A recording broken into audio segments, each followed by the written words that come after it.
जब मैं यहाँ तक वहाँ तक जाऊँगा कोई दुश्मन भी होकर मेरी जान को नुकसान पहुँचा सकता है।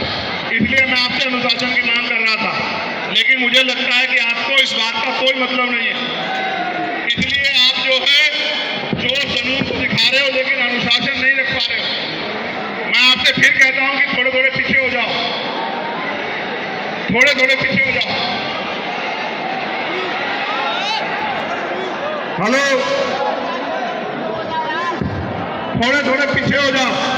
मैं जब वहां आऊंगा तो ऐसा ना हो कि आपके बीच में खड़ा कोई विरोधी मुझे नुकसान पहुंचा दे, इसलिए थोड़े थोड़े पीछे हो जाओ।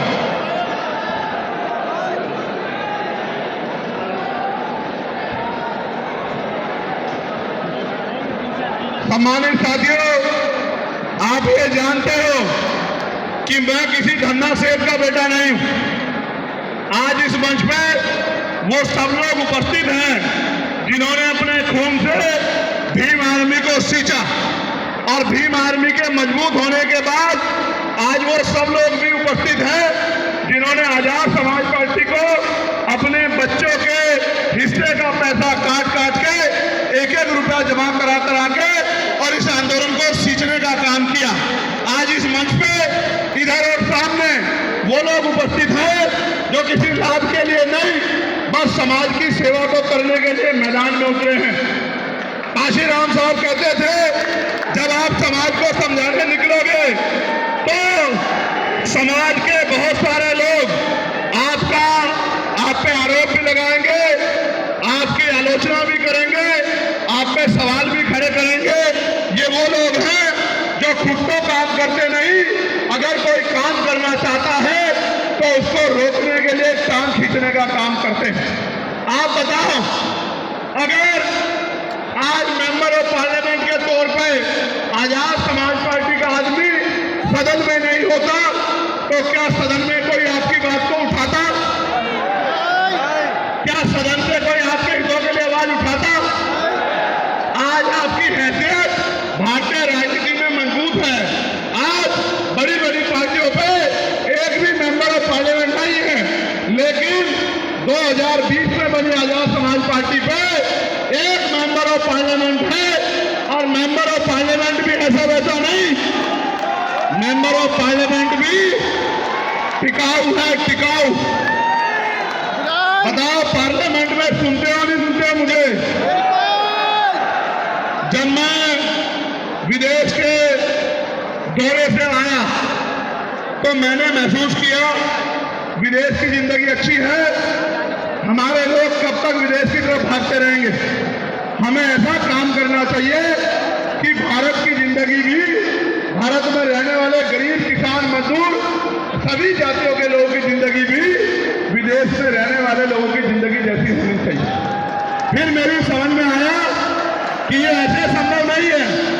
ये ऐसे संभव है जब हम लोग अपनी राजनीतिक ताकत बनाएंगे और सरकार में बैठ के पॉलिसी बना के अपने लोगों के लिए योजना बना के इस तरह के कानून बनाएंगे, इस तरह के लक्ष्य बनाएंगे, उन लक्ष्य को प्राप्त करने के लिए संघर्ष करेंगे, उन लक्ष्य को पूरा करने के लिए संघर्ष करेंगे, तभी जाके इस देश के लाखों करोड़ों अरबों लोगों की जिंदगी में बदलाव होगा।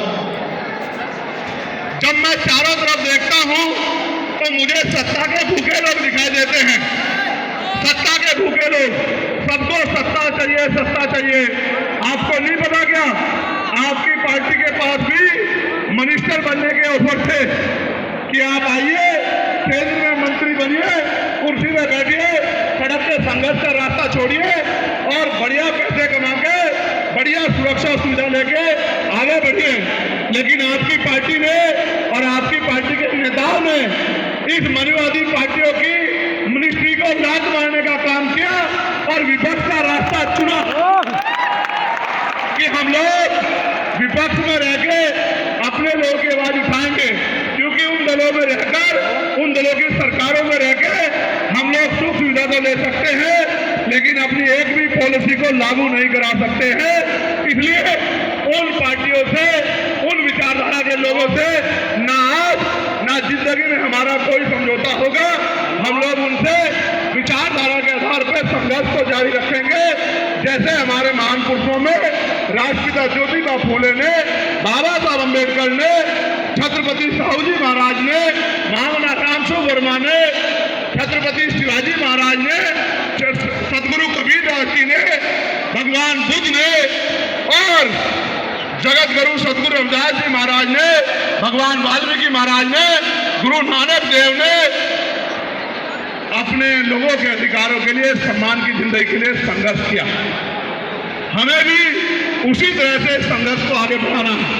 मैं जब घूमता हूं, लोगों के बीच में जाता हूं, तो लोगों का प्यार देखता हूं। मैं जब चुनाव लड़ रहा था, गांव-गांव से पैसे इकट्ठे हुए, मेरे आज भी याद है, क्योंकि भारत में चुनाव बड़े महंगे हैं।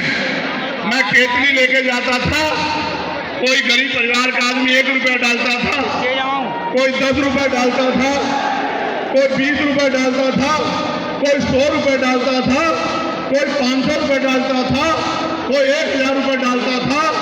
लेकिन यहाँ तो इस देश में 1 रुपया भी भिखारी को देते हुए आदमी 4 बार सोचता है, मेरा पैसा गलत जगह तो नहीं लग रहा, मेरा पैसा किसी गलत काम में तो नहीं लग रहा।